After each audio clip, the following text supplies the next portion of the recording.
Même pas s'il était réellement vivant, d'ailleurs. Qu'est-ce que je te dis? La connerie n'a pas de couleur. Et puis alors, après avoir été considéré comme de la chair à canon, on est devenu esclave de la consommation, maintenant. C'est le maître banquier qui dirige ta vie. Il travaille le matin. Allez, il faut aller bosser, il faut rembourser les crédits, dépêche-toi. Allez, cours. Ben ouais, t'as loupé le bus, trop tard, marche. Allez, bosse maintenant, bosse. Bosse, bouffe un peu, bosse. Rentre chez toi, t'es crevé? C'est bien. Baisse ta femme. Allez, retourne. Et si tu fais pas ce qu'on te dit, t'es un mauvais nègre, t'es un mauvais esclave. Un raciste noir, tiens. On va donner la parole maintenant à un raciste noir. C'est vrai, on entend ça. Un suprématiste noir. Alors bonjour, professeur Cocofès. Il est d'origine des Antilles. Ben, aux Antilles, tu sais, après l'abolition, ils étaient obligés de donner des noms.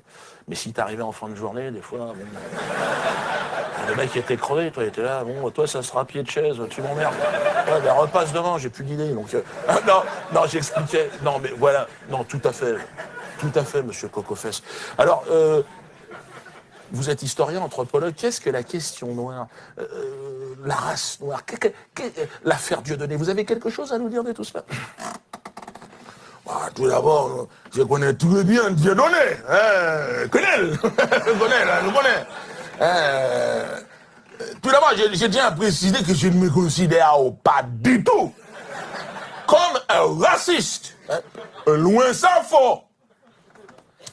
Mais le bon sens nous pousse à accepter qu'il existe des races à l'intérieur de l'humanité. L'homme noir représente un sous-groupe, le mélanoderme, chocoderme, selon Annie Cordy. Alors, l'étude chocodermique nous permet de mettre en évidence que l'homme noir possède une couleur, l'homme de couleur, alors que l'homme blanc en est dépourvu. Le leucoderme ou vanilloderme, parce que lui descend directement de la méduse. Alors, oui, colorimétrie zéro. Quand je regarde la main, on voit les veines. La méduse, alors, de cette réalité scientifique va naître une jalousie que je nommerais épidermique. Alors, pour bien comprendre, il faut remonter, nous allons remonter à 500 000 ans avant Jésus-Christ.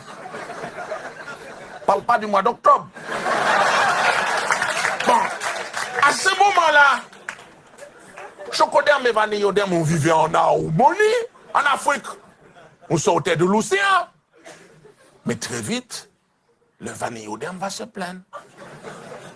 Pourquoi je n'ai pas de couleur? Pourquoi je ressemble tant à la méduse? Alors le chocoderme, il rigole, il ne comprend pas. Je ne suis pas responsable de ça, moi. C'est Dieu qui a voulu te faire moche comme tu es. Alors, le vanilloderme, il se sent vilain. Il a honte. Il a trop honte. Donc, il va fuir en Europe. Il va se cacher dans la forêt avec les marcassins, les poules et les pigeons. Bon. Et là, il va ruminer. Le chocoderme a la couleur, moi je n'ai pas la couleur. Pendant ce temps-là, le chocoderme ne comprend pas. Il est où notre face de méduse qu'on rigole? Mais... Donc, en Europe, il va ruminer le vanilloderme, il va aller voir le soleil. Soleil, bonce-moi. Le soleil dit non. Tu n'es qu'une méduse, retourne dans la mer, enfin.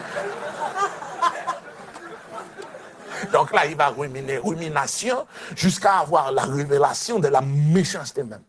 C'est grâce à la révélation de la méchanceté même que le vanilloderme, il va inventer le fusil. S'il n'a pas le fusil, il ne peut pas bagarrer. Il ne peut pas retourner en Afrique, dire bon, mais je reviens. Donc, non. C'est grâce au fusil de la méchanceté même qu'il va envahir le monde. De Napoléon à Hitler. Tout ça par considération médusodermique.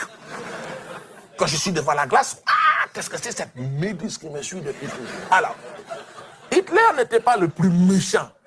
Et là, je reviens sur ce qu'ont dit les prédécesseurs. Chez le vanilloderme, le plus méchant, le plus belliqueux, le plus menteur, et sans aucun doute le vanilloderme argenté. De son nom scientifique, le vanilloderme accipa. reconnaissable à la demi-noix de coco qu'il a sur le sommet du crâne. C'est pour cacher à son Dieu les mauvaises intentions qu'il a refait. Le vanilloderme Agrippa a pris le pouvoir chez le vanilloderme grâce à l'argent, d'où le nom de vanilloderme argenté. Alors, le problème de Dieudonné, c'est-à-dire que le vanilloderme Agrippa n'aime pas le chocoderme. Toujours le voir danser et jouer au ballon, tu vois, zouk, zouk, zouk, zouk. Mais si tu parles, je mets la chicotte. Alors c'est pour ça. Il faut savoir qu'Agrippa City, le pays qu'ils ont volé aux Palestiniens, là-bas, les chocodermes qu'ils appellent les falachas là-bas, bon, les femmes sont stérilisées maintenant. C'est pas gentil. Toujours à dire que le chocoderme est une race primitive.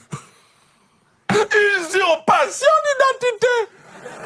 Qu'est-ce qu'un primitif? Alors, c'est la sépulture qui va déterminer la civilisation. Alors, comment enterre-t-on les morts chez les chocodermes? Ben, au milieu du village, devant sa maison. Hein, les enfants jouent sur la tombe, la grand-mère repasse sur la tombe, on va danser sur la tombe. Chez les vanillodermes, à la sortie du village, à côté des poubelles, qui est le primitif, qui ne l'est pas, on verra ça la semaine prochaine.